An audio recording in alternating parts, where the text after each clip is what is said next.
cardiovascular, né? E hoje, então, a gente vai falar da fase 3, tá? Que é a reabilitação na fase crônica. Mas fase crônica do quê, né, pessoal? Fase crônica do processo, né, de reabilitação cardiovascular. Fase crônica do processo cirúrgico que o paciente foi submetido, certo? Bom, os objetivos aqui, eles acabam sendo uma continuação dos objetivos da fase 2. Tá? Então, a gente aqui vai promover o condicionamento cardiovascular e manter os seus resultados, tá? Reduzir ainda mais os fatores de risco, tá? Aqui, o intuito é capacitar a automonitorização, ou seja, tornar o paciente mais consciente do que ele está fazendo, consciente do que o exercício está provocando no organismo dele, tá? Fazer ele perceber a hora que ele tem que parar, a hora que ele pode continuar, tá? E aqui também funciona como um momento da gente desenvolver o hábito para prática de exercícios, tá? Bom, aqui o início, né, é de 2 a 3 meses após a alta hospitalar, tá? E deve durar um mínimo de 4 a 6 meses, tá? Podendo chegar até a 2 anos aí, né? Dependendo de como o paciente está, ok? A monitorização aqui ela acaba sendo menos intensa, mas a supervisão ela é contínua, tá? Então aqui você pode fazer uma monitorização inicial e uma monitorização final, tá? Não precisa ficar com o oxímetro constantemente com esse paciente, tá? E o objetivo final aqui é a capacidade física igual ou pré-evento, né? No caso, o evento cardíaco, cardiovascular aí, tá? Ou conseguir uma capacidade física superior, né? O que seria o ideal. Bom, o programa de exercícios aqui na fase 3 vai respeitar, né, o mesmo padrão da fase 2, né? Então precisa ter um aquecimento, precisa ter um treinamento e precisa ter um resfriamento, certo? E aqui ela tem uma característica educacional, tá? Então você vai ensinar o paciente a realizar os exercícios, tá? E nesse momento pode haver a formação de grupos, tá? E esses grupos eles podem ser homogêneos, tá? Eles devem ser homogêneos, tá? Você não vai colocar alguém da fase 3 com a pessoa que acabou de chegar do hospital aí no mesmo grupo, tá? O ideal é que sejam pessoas que estejam no mesmo momento aí para a realização desses exercícios. Então, assim, ó, princípio da individualidade. A gente tem que ter em mente que a adaptação do indivíduo ao programa é uma característica individual. Né? Você vai ver que na formação de grupos homogêneos, o mesmo exercício vai ser executado de uma forma diferente ou de uma forma única e mesmo assim não vai estar errado, digamos assim, né?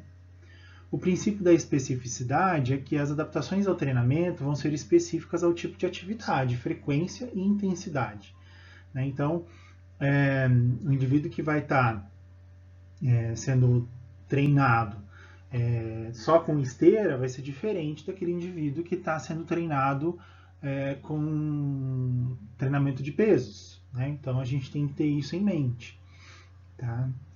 Reversibilidade ou desuso é um princípio do treinamento, né, que vai depender das demandas diárias. Então, por exemplo, quanto mais eu estimular, né, mais eu vou reverter esse descondicionamento, né? E quanto mais eu ficar em desuso, né, vai ser mais difícil aí eu ter condicionamento físico. O princípio da sobrecarga, né? Os músculos devem ser sobrecarregados progressivamente, a gente tem que ter isso em mente. Então não adianta usar o halter de 1 kg lá durante 7 meses, fazendo 3 séries de 10 repetições, né? A gente precisa promover essa sobrecarga aí para que eles possam trabalhar, né? Princípio do fácil difícil, tá? Então aqui você sempre deve realizar primeiro o exercício fácil e evoluir para difícil, tá? O ideal é que a gente faça um treinamento intervalado. Então você vai realizar um exercício pesado, tá? E depois você vai passar 2 exercícios leves, tá? O que isso significa? Pode fazer lá um exercício de peitoral e depois você faz 2 exercícios de braço, tá? Leves, certo?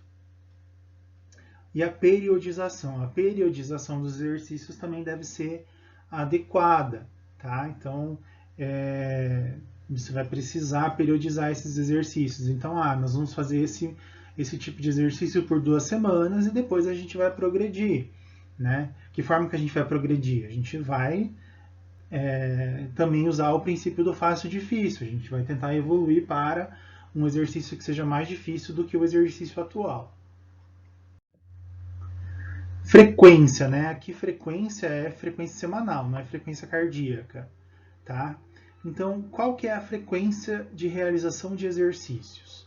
Né? Então, vai depender da aptidão física do indivíduo, que você vai avaliar ou vai ter avaliado ao fim da fase 2, tá? Se esse paciente vai realizar atividades de 5 a 6 vezes por semana, a gente tem que ter em mente que é um paciente que vai obter condicionamento nesse indivíduo, tá? Se é um indivíduo que está realizando atividades de 2 a 3 vezes por semana, ele vai manter esse condicionamento. Agora, se for inferior a 2 vezes por semana, não vai ter efeitos significantes, tá? Então, o ideal é que, no mínimo, esse paciente realize atividades de 2 a 3 vezes por semana, tá? Para manter aí o condicionamento. Bom, duração da sessão, né? Evolução da fase 2, então, né? Como a gente tinha falado. Executar o princípio do fácil e difícil, né? Então, fazer sempre exercícios fáceis e evoluir para os difíceis, tá? O treinamento aeróbico aqui que a gente preconiza na fase 3 é de 45 a 60 minutos de exercício de baixa a moderada intensidade, tá? A gente intercala aqui exercícios aeróbicos com exercícios de fortalecimento muscular. Dessa forma, a gente faz um treinamento intervalado e a gente consegue, né, estimular aí os processos aeróbicos aí de obtenção de energia, tá? Exercícios de fortalecimento muscular devem observar, né, devem ter mais ou menos de 20 a 25% do tempo, tá? Então, dentro desses 20 a 25% dos 45 a 60 minutos, tem que ter fortalecimento muscular. Mas vocês podem alternar, né, os exercícios aeróbicos com exercícios de fortalecimento. Vocês devem fazer isso, aliás. Intensidade. Qual que é a intensidade dessas atividades? Né? Vai depender da classe funcional que vocês vão avaliar ao fim da fase 2, né, para admitir na fase 3. Aqui a gente estava jogando, né, 40% da frequência cardíaca máxima como treinamento.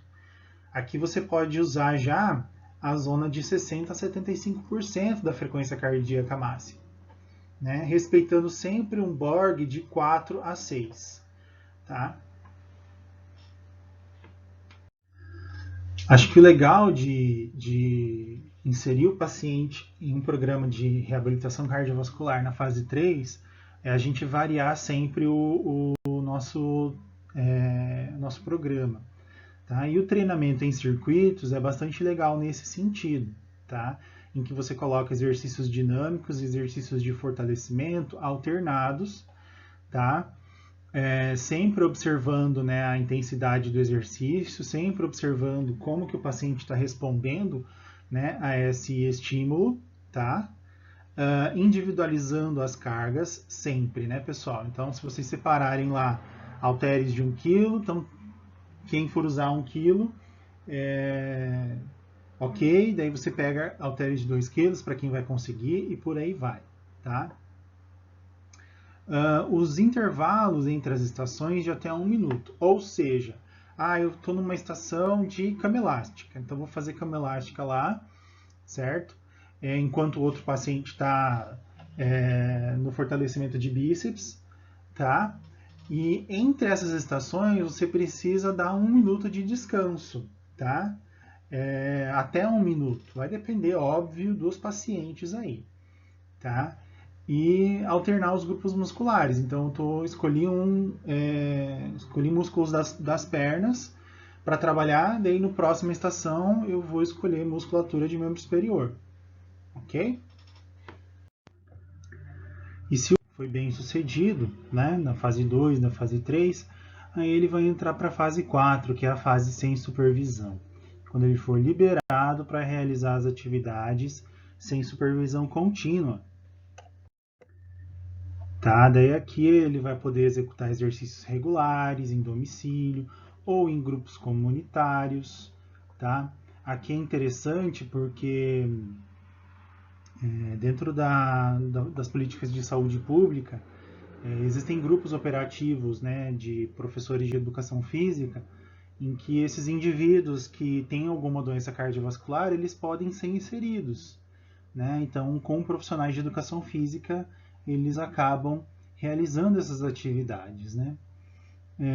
E nessa situação, a gente tem, então, que os pacientes eles não têm uma supervisão direta. Né? Por quê? Porque esse paciente passou pelas fases 2, fase 3, né? E foi capaz de entender como funciona o seu organismo, né? E, consequentemente, ele pode se auto-monitorizar. Né? Então, é esse o nosso intuito aqui, né? Que o indivíduo consiga realizar os exercícios e conseguir se observar, né? Caso ele esteja indo muito com uma sobrecarga muito grande ou não, né? Então, ele vai saber, né, se ele pode progredir com aquele exercício ou não. Tá? Normalmente, a gente acaba encaminhando esses pacientes para grupos, né, com professores de educação física. A gente acaba não interferindo aqui na fase 4. Ok? Bom, pessoal, então a gente acabou, né, todas as fases da reabilitação cardiovascular e eu vou lançar um caso clínico para vocês responderem, né, bem facinho. E nas próximas aulas a gente vai continuar vendo alguns casos clínicos, ok? Um abraço, pessoal, e até mais.